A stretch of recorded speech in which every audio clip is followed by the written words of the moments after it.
as okay, like Nana has more streams here than back in Kampala. Yeah. And it's really crazy. Yeah. I mean, I think in Kenya, we tend to just jam to whatever is good. Yeah. So if you've reached that level of recognition here, it just means that the music speaks for itself, really. So you should feel really, gassed by that. I'm honored. Of course, of course. So you grew up playing guitar and piano. Yeah. Do you think that artists who play musical instruments have a more intimate and in-depth understanding of music than artists that don't, or are you impartial to that? Well, I feel like it depends on the... no, I feel like if you know an instrument, it just comes easier for you. A lot of stuff comes easier for you. Yeah. Because you don't have to rely on other people to... For example, if you have a melody like ta ta ta ta ta, if you can play it on the piano, you don't have to like tell the producer like, yo, I have you dig, like I just be like, yo, I have something, then you play it. It's just faster, it's easier, and then you also have of course you have a deeper understanding of the music. But then also there's some exceptional people who don't really like know any instrument, but like are really good with whatever they do, be it writing or like coming up with melodies and stuff like that. They're really, really, really good at that they don't really need like the instruments and stuff. But like as a performer, as a producer, as like a musician, it would be really cool. I think it's kind of nice to know an instrument or two. Yeah.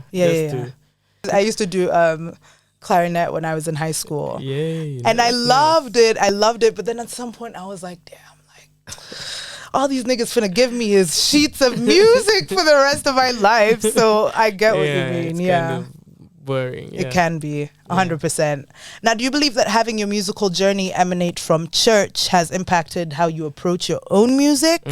And are you able to, tap into certain topics, or do you avoid certain topics because, of the church influence?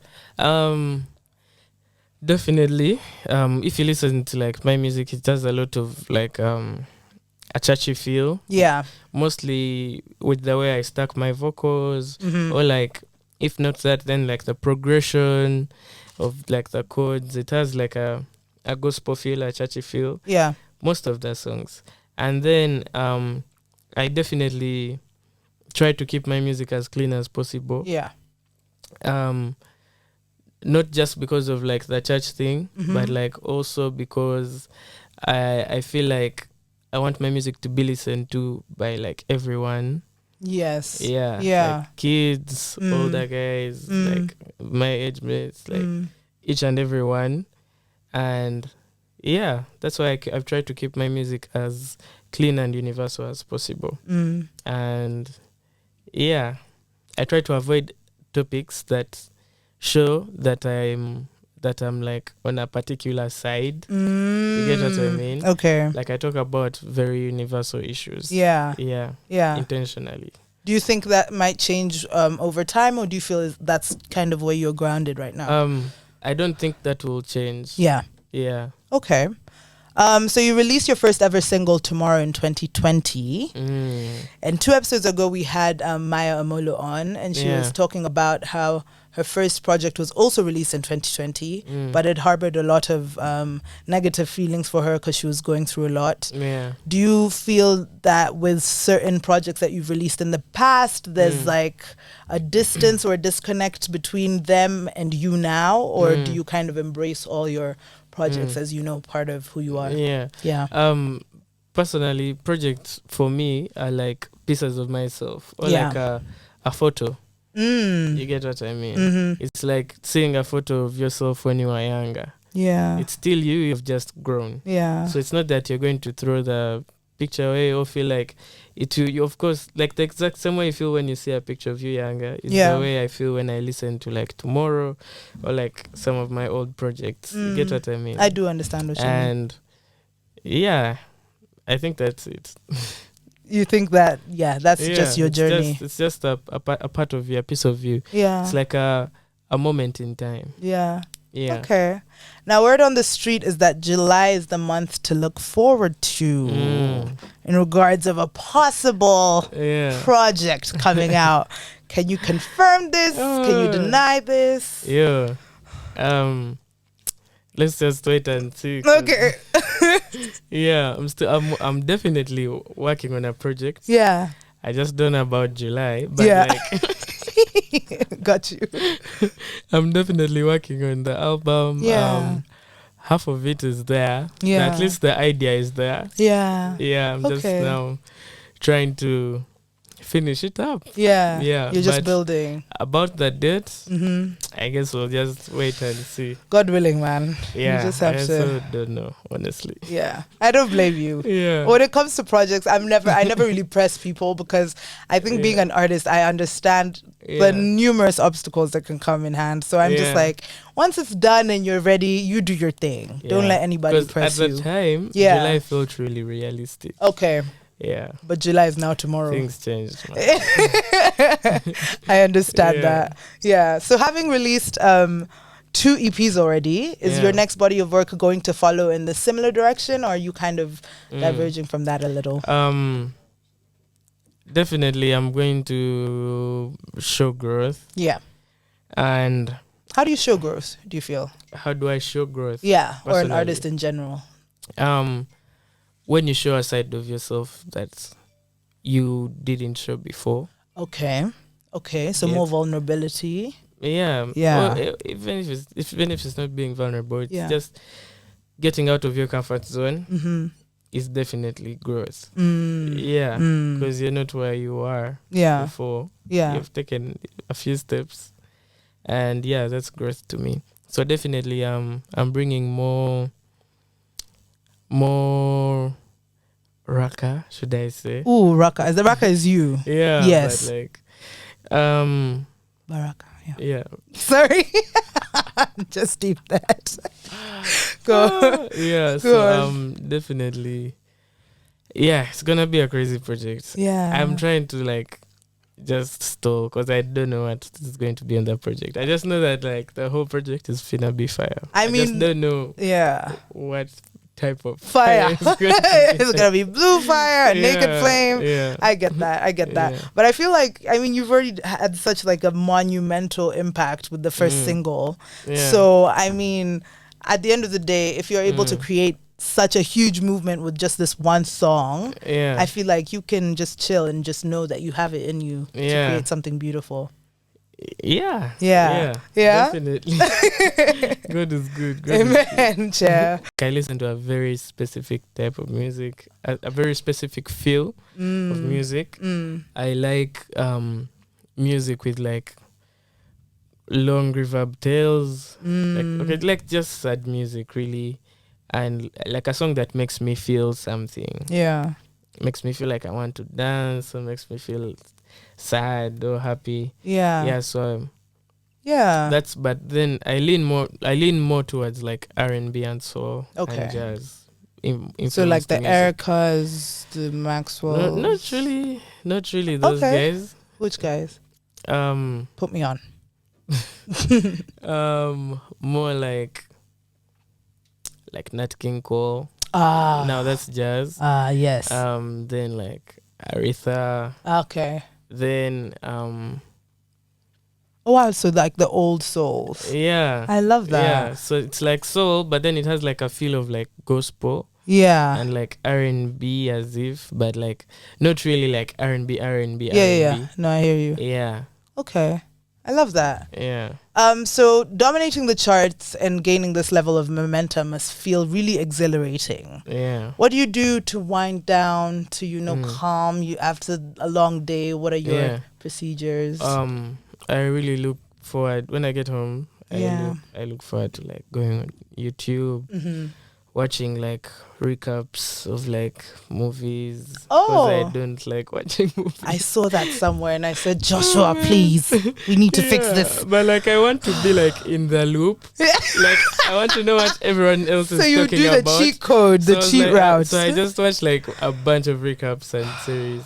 Like I've never watched like Game of Thrones. Okay. But like I know You know. everything that happened in it. I know who killed who. Oh my god. Yeah, I just kind of like, man. Do you know who remind me Recap of? Game of Thrones season 1 and season 6. My best friend Natalie does that. Like, especially with new shows that are coming out. Like when Euphoria came out, I would call her to talk about it, and she would be so knowledgeable about what was going on. And then the next day she'd be like, "Oh, and I didn't even watch the episode by day. I was on TikTok watching recaps," or like, and I'm just like, how do people do those things? It's just when people talk about like the specific things, then you're out of the loop. But like general knowledge, you're in. You're in. Yeah. So outside of YouTube videos, what else is there? I read a lot. You read, but of recent I've just been reading like manga. Oh, you're an anime guy. Yeah, low-key. Okay. Somehow. I mean, manga is kind of high-key, I feel like. Okay, yeah, it's high-key. I'm playing it down. And you know, the only reason I know is because my brother is it's bad. Like, when it comes to anime, he's like at the top echelon of niggas in anime. So, and I don't even like read manga. I read manhwa, which is like Chinese manga. Manga is like Japanese. Yeah. It's Chinese. It's crazy. That's interesting. But it's nice. It's more. No, I don't want to get into it. No, get into it. I want you to. No, it's different, but just know it's nice. You should give it a shot. Do you think it's like influenced your creative process and how you approach your music, or it has definitely affected how I approach life. Okay. Yeah, like once or twice, like you'll find like a random page with like very crazy knowledge, man. Really? Yeah, like a quote or something. Yeah. And it's really. Yeah. Okay. And I hear that a lot about like not even just like manga, but like even Asian cinema or these kind of things. I remember with Michael B. Jordan when he directed Creed 3. I don't know if you've watched that one. You probably haven't. Maybe the recap. Maybe the recap. It's a really good one. And he said a lot of the action scenes were inspired by like scenes in anime that he'd watched. Yeah. And it was just so well executed. So I was like, you know, maybe the anime guys know what they're talking about to an extent. Maybe. To a certain extent. Yeah. So you've spoken time and time again about your parents' influence on your music career. Yeah. Is there one specific thing that you feel like you've picked up from each of them when navigating your way through life? Yeah. Yeah. Definitely. Yes. Definitely. My mom really influenced how I sing and how I approach music. Okay. Then my dad influenced how I respond to words, like writing and like reading, because he's such a reader and such a writer. Yeah. And because he's a preacher, so I used to like sit through his sermons and take notes, not because I wanted to, but because like he used to give us gifts, like whoever got like a great summary. The only difference between extraordinary and ordinary is the word extra. Stuff like that. Yeah. Like, so if you're ordinary, you just need to put some extra work and you'll be extraordinary. So like stuff like that. You're like, man, this is crazy. As a kid, you're like, man, this guy is going hard. So like stuff like that, I was like, man, I really need to step up my writing and like go extra. I love that everyone's dad has these one-liners, because I remember Mao said something about how his dad just has like a one-liner with he could be going through crazy ass shit in life and his dad's just like boom that one thing and you're like, what the fuck? So it's just crazy. So I think that's how they affected me most. Okay.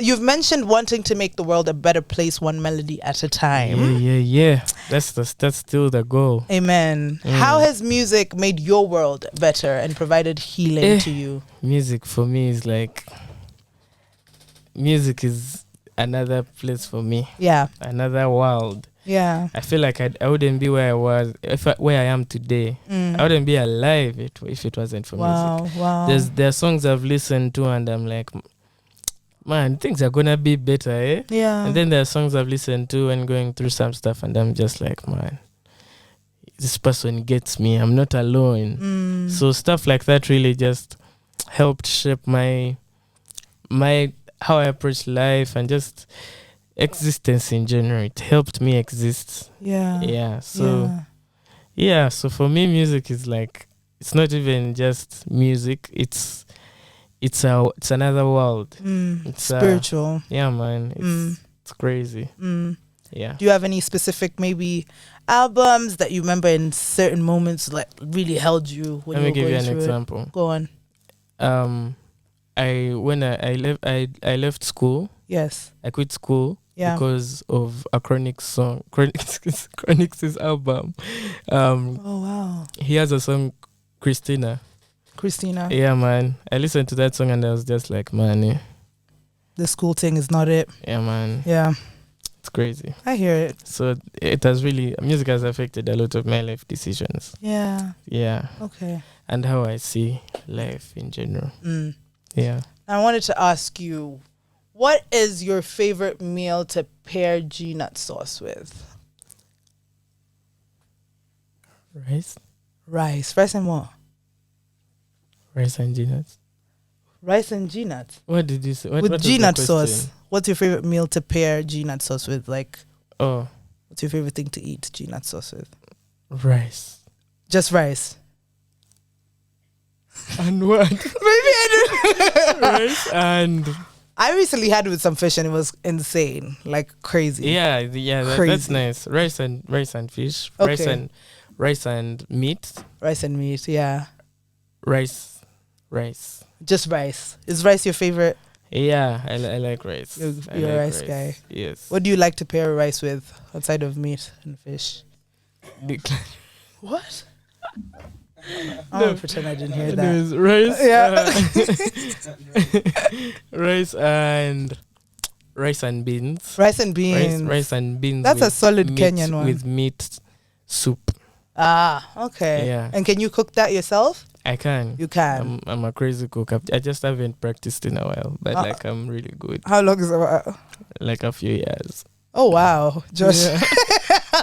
Maybe we might need to go back and. I'm really good. Okay, yeah. Got you. Okay, why is it significant for you to remain indie and not signed to a label?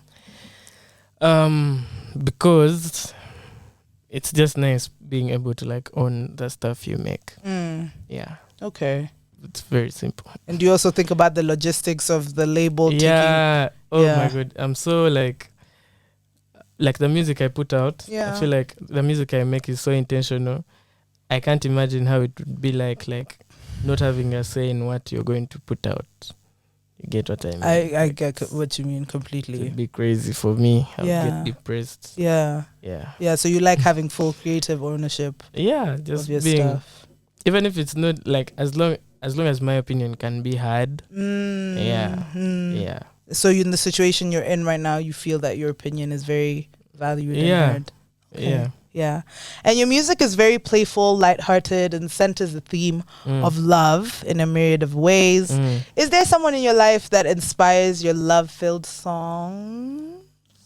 There have been a few people. Ooh, okay. There have been a few people. Yeah. Yeah. That's it. That's all we're gonna get. That's all. Sorry, guys. We tried. So you've collaborated with several Ugandan and Kenyan peers, including artists such as Lagoom, Maui Moon, Maya, Mao. Are there any other collaborations on the horizon? Or very, very many. Yes. Stay tuned. Yeah. I'm excited for that. Me too. Do you prefer working during the day or at night? Whenever I can work. If the studio is free at night, we work at night. If it's free during day. So you don't think it impacts the quality of work? You just get in and you're vibing. Yeah. Okay. It's just you. It's not the sun that makes the music. That's so real. That's so real. Yeah, have you had my dad's one? No, it's not the sun that makes the music. I love that. It's just you.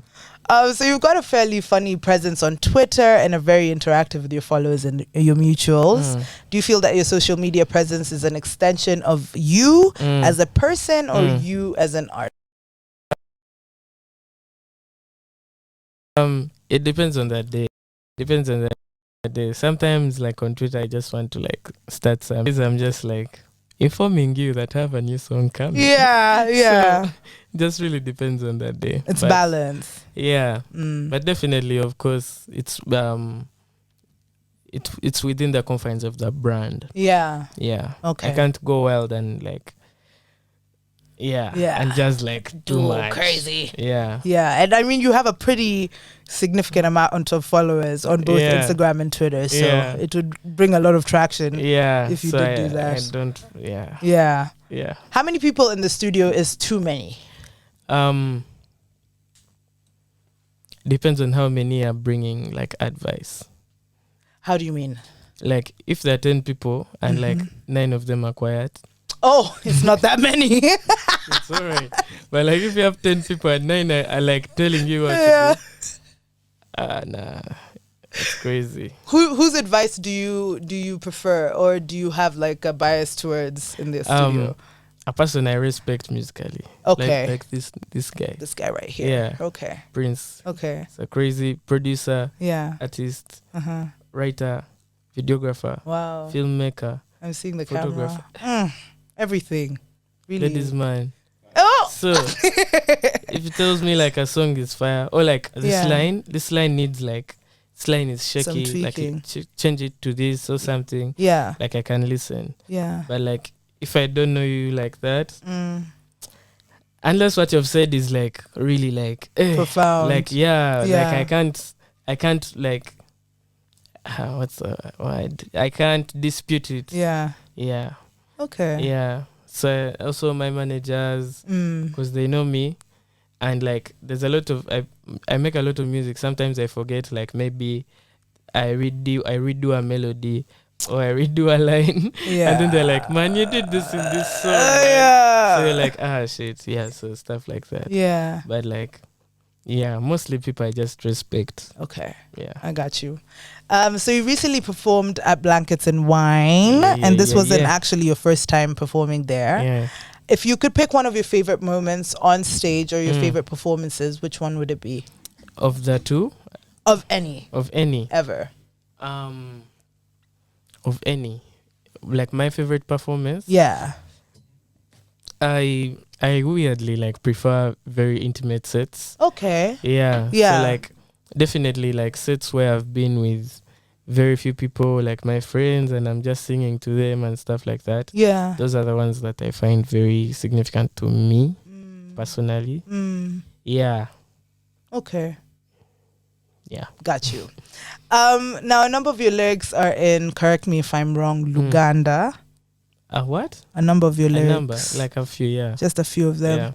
Yeah. Why is it important to incorporate your mother tongue in your music? And do you have a favorite saying in Luganda?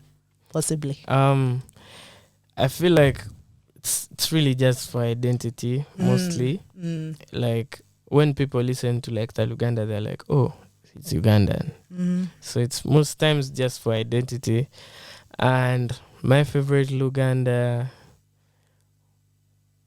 saying is, man, there are so many. Yeah. There are so many. Give me the one. Or are they not coming in right now? There's so many. One that's coming to my head right now is my, okay, it's like everyone says it, but like I remember it from like a song I made. Go on. Called Run. Yeah. And it says Atakole Italienga, which means like he who doesn't work won't eat. It's in the Bible. That's actually, yes. I was gonna say that sounds like something I've heard my mother say a couple times. It's like in the Bible. So they have that in Luganda as well. Yeah, it's kind of sickening. It's like in every language. Oh, it's in the Bible. True. Very true. Yeah. Do you have any siblings? Yes. How many siblings do you have? I have a few. Yeah? Yeah. What advice do you give them on navigating their way through life, music, whatever? Man, they're young. They don't have issues like that. Yeah. They just have like, they got time. Like, yo, man, I'm out of like pocket money. Yeah. Stuff like that. I can't advise you. I just give you money if I have. Or like if you're spending it badly, I like, oh, you shouldn't eat all that. Like, don't try to impress girls, stuff like that. Yeah. As a producer, can you see yourself releasing a sole production album with no vocals, or where it's just me producing and like other guys are featured on or like remixes? I wasn't thinking features, but I guess that could work. But like just one without any vocals, just to showcase your production. I could. Yeah? I could. That's a nice idea. Maybe I still have so much I want to do. Yeah, so maybe in the future at some point I will. Okay. Yeah. And our final question before we get into the other fun stuff. What's the next big step for Joshua Baraka? I don't know.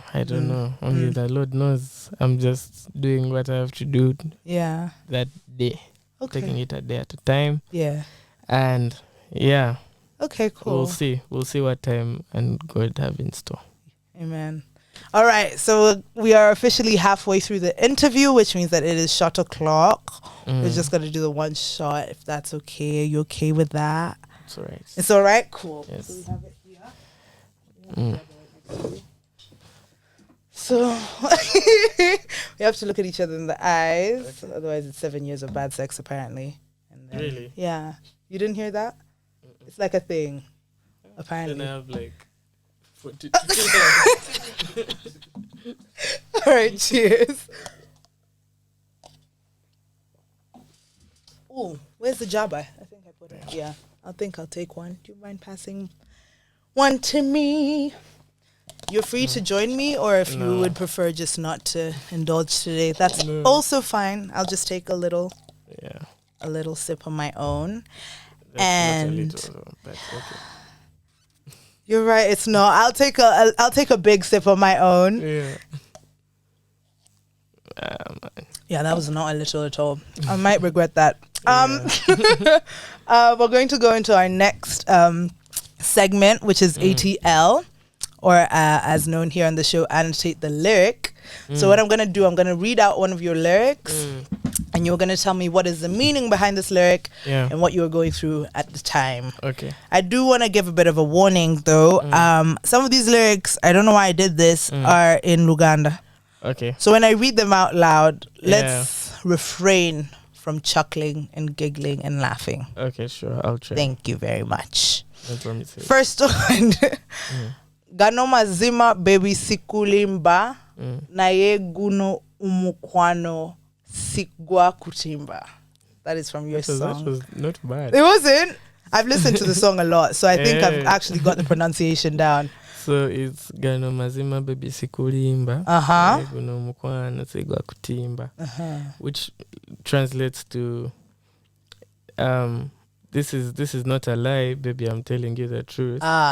But this love is not for show. Like, it's not for like advertising. As in, it's not for the public consumption, basically. Yeah. You're telling for, her. Like, putting on like walls and billboards, Yeah. So you're a pretty private person when it comes to romantic situations. It depends on the day. Ooh, okay. So what does that mean? What makes you public? What makes you private? Yeah. Yeah. The night is crazy. You get lit. And but like for the most part, I'm a very private person when it comes to like relationships and stuff like that. Yeah. Yeah. Do you think that is because of the whole fame thing that you have now, or has that always just been a staple in your life? I feel like I've always been like that. Yeah. But also like, man, the nature of my work is doesn't allow me sometimes to do those things. But but then also as a person, I wouldn't want to like put myself out there like that. How do you mean?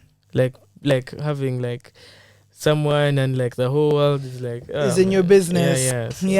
So what if you were to date, let's say, an influencer? What would happen then? Why are we laughing at that? That was a dead ass question. That was a very serious question. We would agree not to.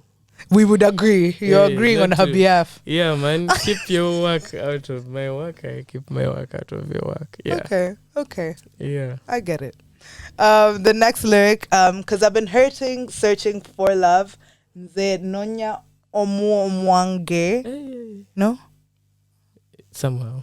Must say it for me then. Nonya omu wange. Nonya Mwange. Yeah, no. You know, we'll just move on. Okay. I've been hurting, looking for your love.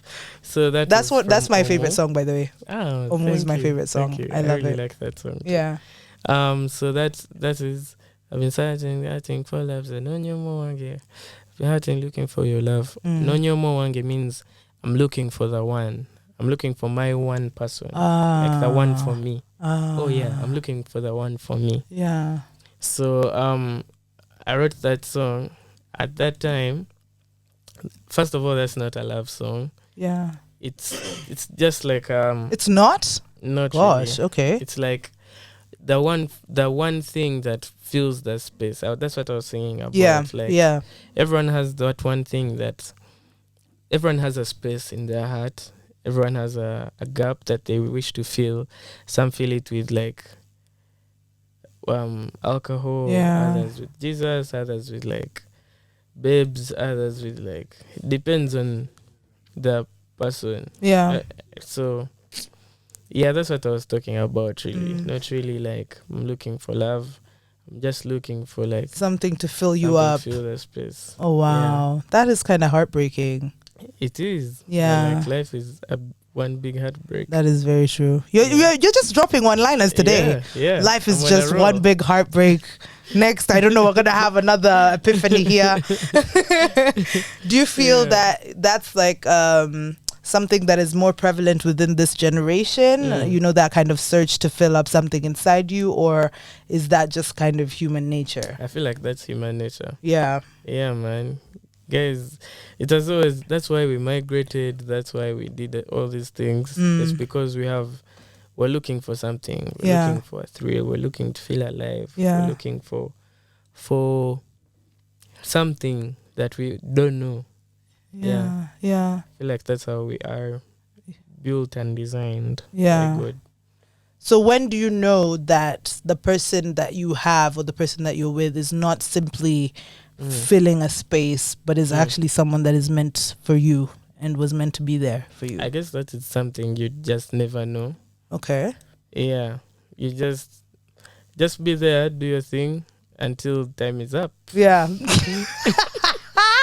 And sometimes it'll be up sooner than we expect. Yeah. Sometimes it doesn't get up and it's just life does its thing. Maybe you grow old and die. Yeah. But like it will get done at some point. But like still, it's nice to just exist in that moment and not overthink like, oh, is this the right person? Oh, because you'll never know. It's better you just do your thing. So do you believe in eternal love and soulmates? Jesus. Oh, wow. Okay. I believe Jesus has eternal love. Yeah. But as humans, we will always have doubts and like, we can't love eternally. Yeah. Yeah. Okay. We believe we can because like of movies. Yeah, and that's how I've been conditioned. Yeah. But like, it's I don't not think, true. Yeah. That's so interesting that you have that perspective of love as someone whose songs are inherently about love. No, I love love. I love being in love. Yeah. I love the idea of love. Yeah. I just love love. But like eternal love, I don't think humans are able to like give that. I believe you can be able to like love strongly. Yeah. To like love. Yeah. But you can't love eternally. Okay. Yeah. I got you. The next lyric is, come my jazz, come my sweeter, you been a sweet one, me for ya quick fast. Yeah, quick. You know, I thought you said me offer ya quick funds, as in like I'll give you money. So I was like, I like what he's saying. And then I looked at the lyrics, I was like, oh, he's not saying what I thought he was saying. So I didn't write these lyrics. Oh, okay. Yeah, they were written by Maui Moon. And he was just like, man, I have these lyrics here. First sing them. And I sang them. That's the only thing I think I've sung that I've not written myself. Oh, wow. Yeah. And so that must have been like a significant thing for you to do. Yeah. So why did you decide that Maui Moon's lyrics were worthy of you just singing them, even though you haven't written them? At that time, I was trying to be open-minded. Yeah. And then I liked the melody. Yeah. Dun, dun, dun, dun, dun. So I was just like, man, let me just do it. Let me not overthink it. Let me just, yeah. But I still don't know what the lyrics mean. I was like, yeah. Yeah. But it's probably like, means like over, like, you're a sweet one. Yeah. Come through. Yeah. Me and Fia quick fast. Yeah. To do something real quick. Yeah. Yeah. So it's just a little sexy song, really. Yeah. Okay. Got you. How did that come about, that collaboration? So I met Maui Moon at there's a studio back in Kampala. Yeah. Called Dustville. So I met him there. It was there's another artist called Mwami. Yes. He was having a session. Yeah. And he had called us to help him with a certain part in a song he was working on called Olivine. Yes. So a bunch of guys were there. And Maui Moon was one of them. So at some point, everyone starts playing like demos, and this guy plays his stuff, and it's crazy. And he's like, "Yo, I've been like, what?" We start like talking and stuff. Then after some time, he sends me Sweeter, and yeah, and the rest was history. Yeah, That's a beautiful, beautiful song. Thank you. Oh, okay. Olimulunji. Oh, this is another one of my favorite songs. Yeah. Olimulunji tewe kweka. Got a little thorns, but you're still a rose. Tewe kweka. Tewe kweka. Tell me about that one. A classic. Yes, it is. At least in my books. So it means Olimulunji tewe kweka means you're beautiful. Don't hide. You're beautiful. Don't hide. And yeah, it's just a song about like being acceptive of who you are as a person, like you as you, not really looking for validation, and just knowing that to exist peacefully in your own skin. You get what I mean? Like to just exist as you are. Yeah. And that I wrote it low-key to myself, but like also to like everyone else who's like Tiffany. Yeah. And I really love that got a little thorns but you're still a rose, because there's this, I don't know, I think especially today we're all kind of expected to have this kind of flawless exterior and interior and live up to these expectations and these kind of social things that are really harmful and kind of hurtful to who we are as people. So I think that was a really beautiful lyric as well. Thank you so much. Crazy story. My dad. Your dad. I love your dad. Your dad is a real nigga. Yeah, man. So he was saying, I don't know what we're talking about. We were watching, like, he watches a lot of Nigerian movies. Okay. And I don't know how the conversation turned into like babes. Okay. And then he was just like, because he was saying like, if you want to get like a nice babe, of course you have to go like out. And then he was just like, to pick a rose, you need to be ready to get pricked by its thorns. Then I was like, man, this guy is going on. I was like, I didn't even know roses have thorns, man. And then from there I was like, roses really do have thorns, but they're so beautiful. Yeah. Then it just clicked. It was crazy. Yeah. Our next lyric is nah girl or nah you don't know baby that I'm that guy. What's the next lyric after that? Can you say that? Real doesn't mean deep. Real doesn't mean deep. And then give me that wine for a minute or two. Real doesn't mean deep. Yeah. So, explain that one to me. Guys think you can't fall in love in one day. So for me in this song I was telling the babe like, yo, it doesn't have to be that deep to be real. Like I've just seen you, but it's real. It's not deep. It's not deep, but it's real. Yeah. Okay, I like that. So it doesn't have to be deep to be real. Yeah. So you can have a real connection with someone. Yeah. And it's not as deep. It's not deep. You've not known each other for like years, but like it's just real. You feel it. I feel it. Yeah. Give me that wine for a minute or two. And we wrap it up, baby. Yeah, man. I got you. Have you ever had that? Is that something you've experienced before? Yeah? Yeah? Okay, I like that. I'm like peeling back the Joshua Baraka layers like, oh, okay, this is interesting. Yeah. How about hiding emotion, love, and devotion caused her commotion. Is it Kati? Yeah, Kati Taseka Omutima Lwazi. Yeah. Yes, tell me. What was the beginning line? Hiding emotion, love and devotion. Hiding emotion, love and devotion, cause the commotion. Kati Taseka Omutima Lwazi. So it's Kati Taseka Omutima Lwazi means now she doesn't love her. Her heart is like a rock. Okay. So this song is about like a babe. Yeah. Who was like soft, but like life happened and now she's like a baddie. She's like, oh man, she's just like, psst. Yeah. Okay. But like I was just saying, me, I know that soft you and I'll wait for you to like, yeah. So now that part is the second verse where I was like giving reasons as to why she is how she is, because in the first verse I described her, and then in the second verse I was saying why she is the way she is. Yeah. Okay.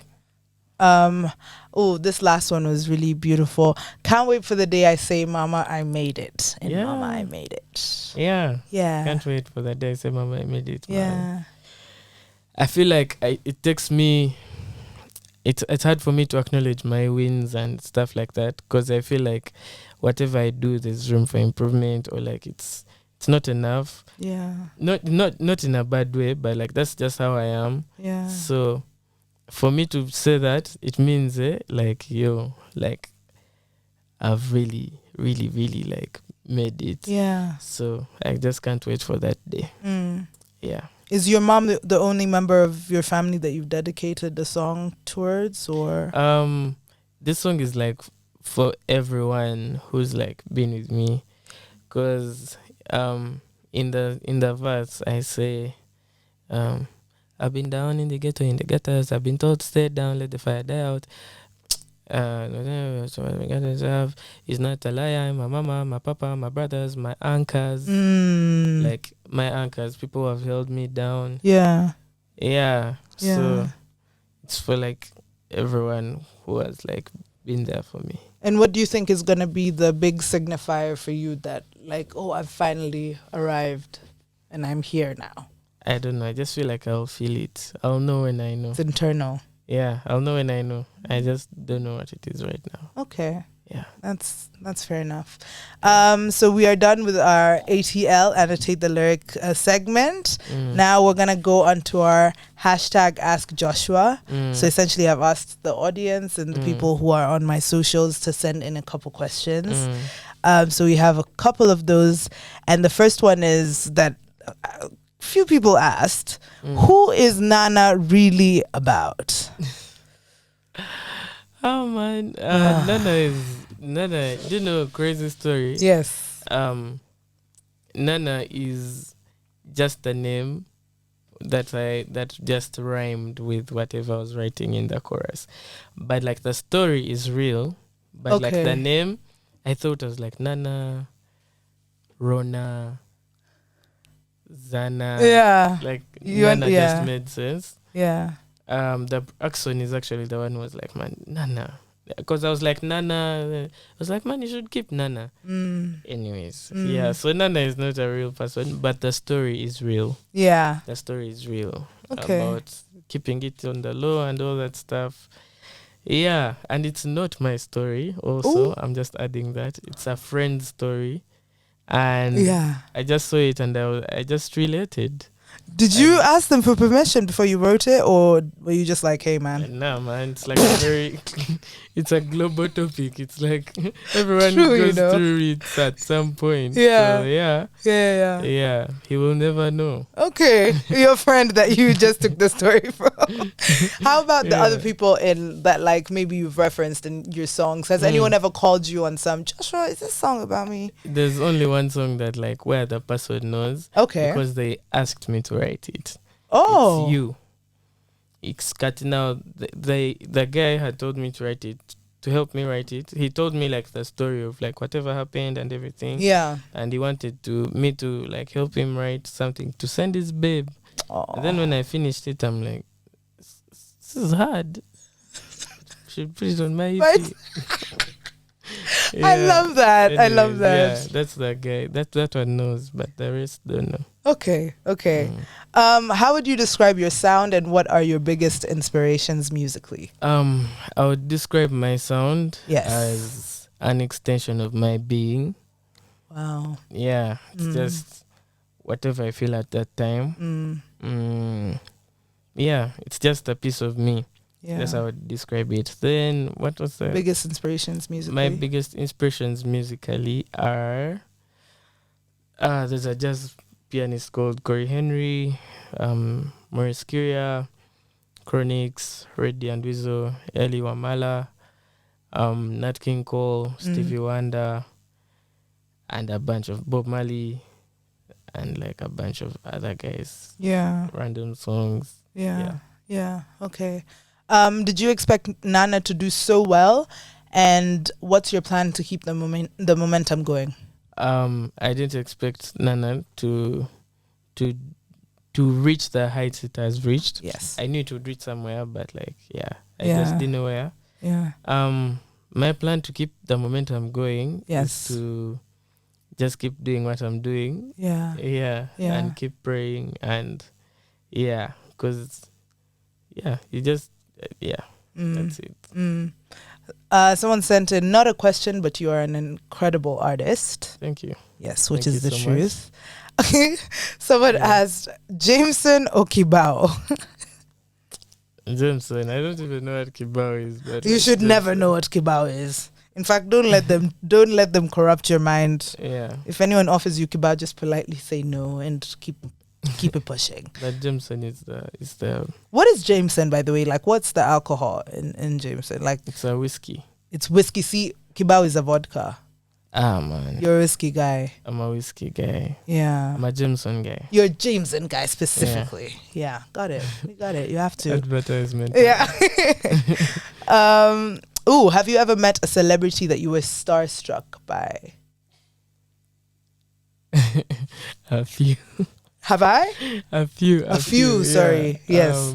Yeah. You have? Any names, or gonna keep it low key? Let's keep it. Let's leave it. Let's leave it. You know, I mean, you're a rising star yourself. You can't be seen gassing these niggas on radio. So, if you could only eat one Ugandan meal for the rest of your life, which one would it be? Rice and beans with like meat soup.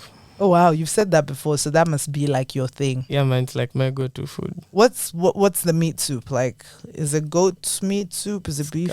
It's beef, I think. It's beef. And is it one of those that they leave the meat in the water with like onions and garlic, and they let it sit there, and then it becomes soup, or how do they make the soup? As the chef, let me tell you. So you go on. You get the beef. Mm-hmm. You like do what you do. Mm-hmm. Then you like, Joshua, I do not know. You don't? No. I'm gonna need some details. Just know it's beef soup. Okay, that's it. I'll come to Uganda one day and just be like, I'm gonna just have crazy. To have the Uganda beef soup. Has like crazy food. That one I know. Very tasty food. Yeah. Incredible. I went to my friend Elizabeth's house like maybe a month and a bit ago, and because it was a few days after her birthday, her family was just having like a family meal, and they invited like some of her friends over, and I literally had like 4 different starches and then 3 different meats on my plate. I was like, niggas in Kenya don't know.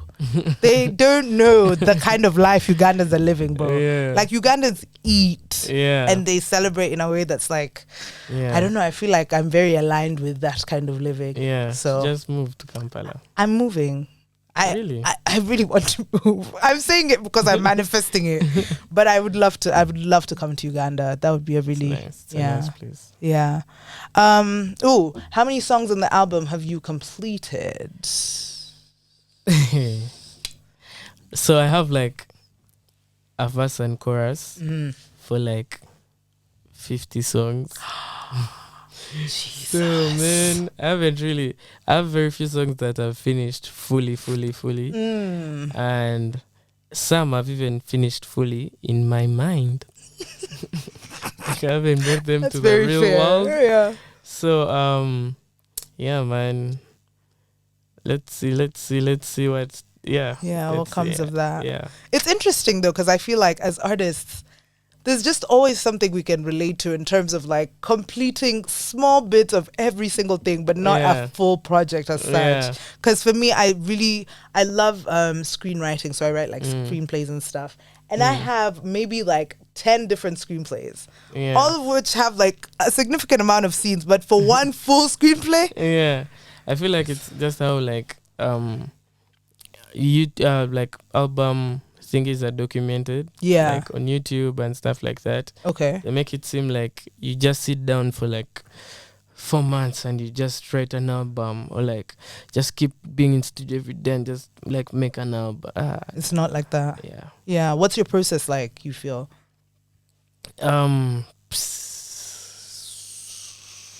So I write. Yeah. But like most times in my head. Mm-hmm. And then I write just one line in my phone. Okay. So when they like play a beat I like, or if I go to studio and I start making a beat or like play something, I feel the words it resonates with, like in my head, or like how I feel. Yeah. You dig? Yeah. Then I start basing on like the line I wrote, or like how I'm feeling, and just vibe with that and write. Now bring it into like the real world. Yeah. Yeah, something like that. Yeah. But depends on the song. Okay. Depends on the song. Some songs are harder to write than others. That's true. And some songs take longer, others. You can write a song in 5 minutes and another song in 1 year. Yeah. So yeah, it takes some time. Yeah, it does. Would you say you're a beat person or a lyric person? What do you pick up first when you listen to something? The melodies, I think, like the feel of it.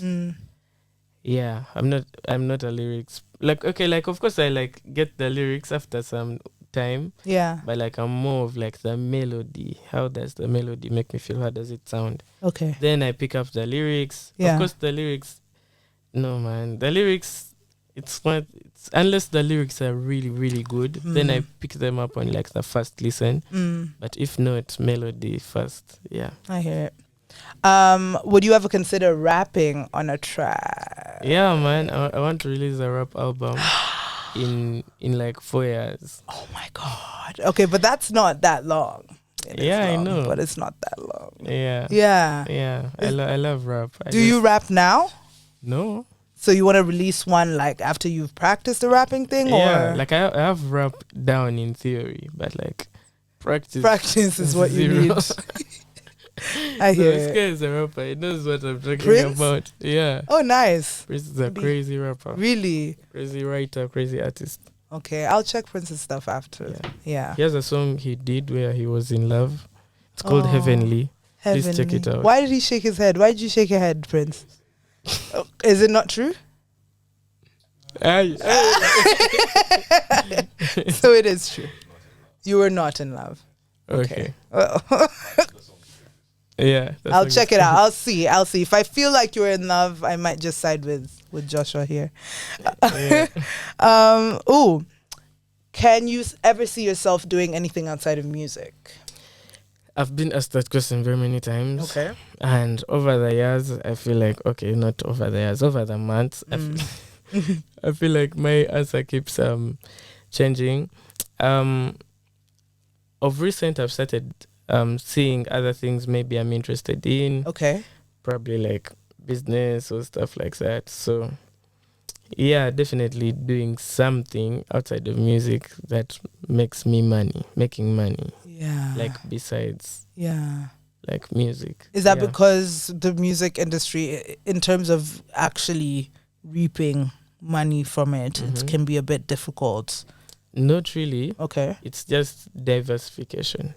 Even if you were a doctor, it wouldn't make sense for you to just like live off being a doctor. It would if you're getting like if you're like like Ben Carson. You dig. That was a good one. Yeah. Yeah. But you want to have different. Yeah. But even if you're Ben Carson, you should still like get into like other things. That to is true. Be like with Jeff Bezos and guys like that. Yeah. Yeah.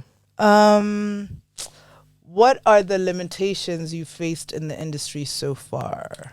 None really. Wow. Yeah. Wow, I love that. Yeah, nothing has ever limited me, just obstructed. Oh, I tell you, one-liners, guys. Joshua is in the stool. You people are playing games. Yes, I'm playing, you man. people are playing games, and he's here spitting bars. Do you understand? Yeah. Okay, I like that. There's been a few obstructions. Yeah. Never limiters. I mean limitations. I like that. Ooh, is there a Mrs. Baraka somewhere out there? Maybe, possibly. Yeah, we'll see. That you're in touch with. Let me say that as well. Oh, na, baby. Okay, we'll move on. I guess. And our final question from the audience. I have favorite artists. Okay, like I don't several. Think I have one. Yeah. Okay. Yeah, and then I just have a few songs I like, but I don't have a favorite artist. Yeah. Yeah. Makes sense. Out of artists I like. All right. Got you. Yeah. And our final segment,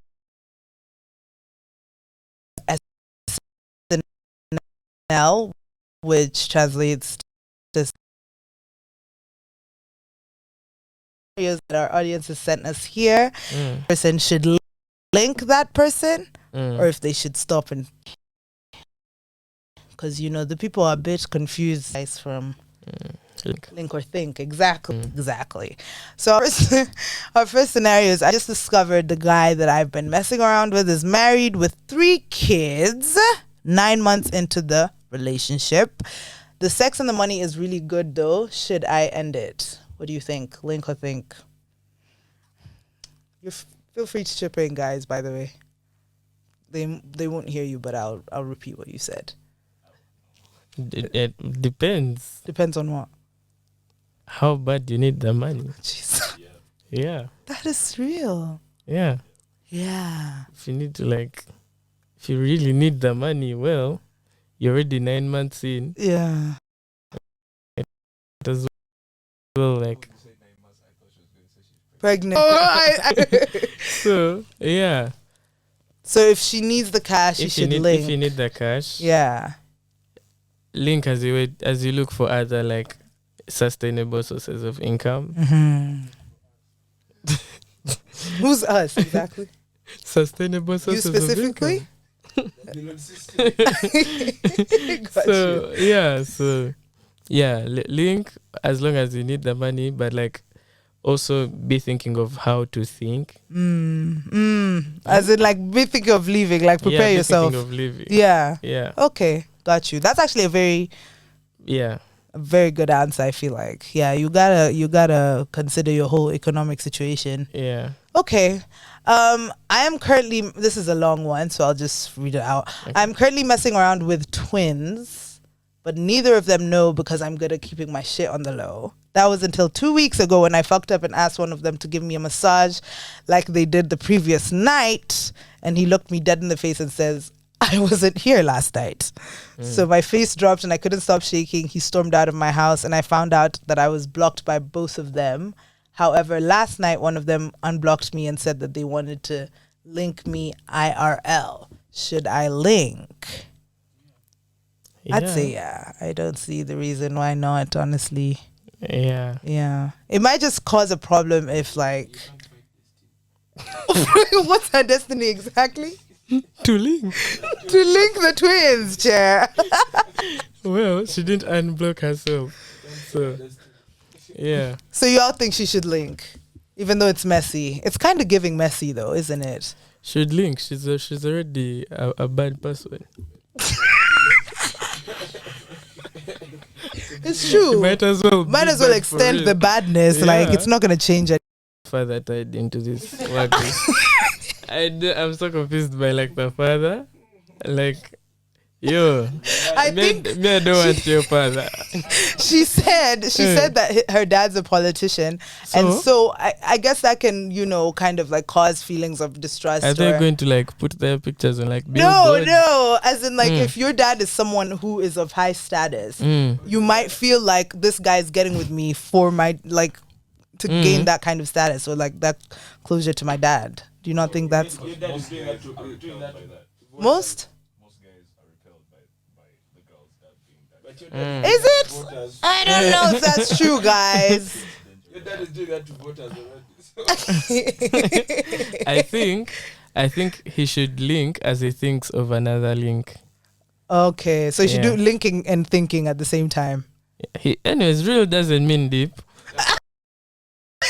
So another quote. Yeah, man, they might be in like a real thing, although it's not that deep. But like, man, for him, I don't think babes move on from such things. How old is the babe? The babe sounds like she's very immature in the head. So like, I think he should give her some time to grow up, as he should link outside and see what's really there for him. Can't tell me your father is stopping us from linking because he's a politician. That's very young of you. Yeah. So you don't think people can exploit that? Like they can see that you've got, you know, status and money, so maybe I'll try to sneak into that. You don't think that's a possibility? I don't see it. How you're 20 years and another 20-year-old boy is trying to get with your father status and power and politics. It's true though, it does happen. Is he playing the long game? I don't know. Because that's very unlikely. Yeah. Unlikely. I hear unless it's the the father of the guy. He's the one who sent the guy. Then okay, I hear it. Yeah, but like why would someone who's not guild president even be trying to link with like a minister and exploit him for what? How? So I think that baby is just overthinking. Okay, yeah. Maybe she is. Yeah. Okay. And like she should grow up and the guy should just move on. Not really move on. Yeah. Be there but like monitor progress. What does that mean, monitor progress?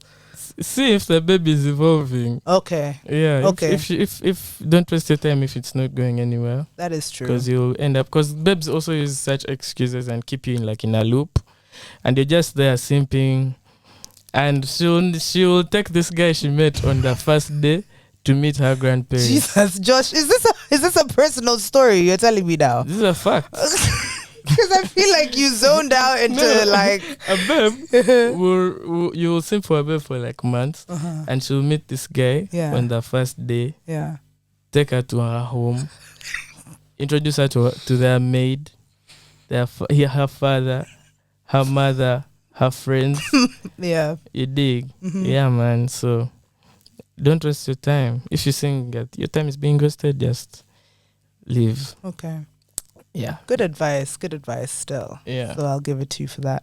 Okay. Thank you so much, Joshua. That is the end of our interview. Thank you guys for tuning into Late Night Thoughts. I have been your host, Joy.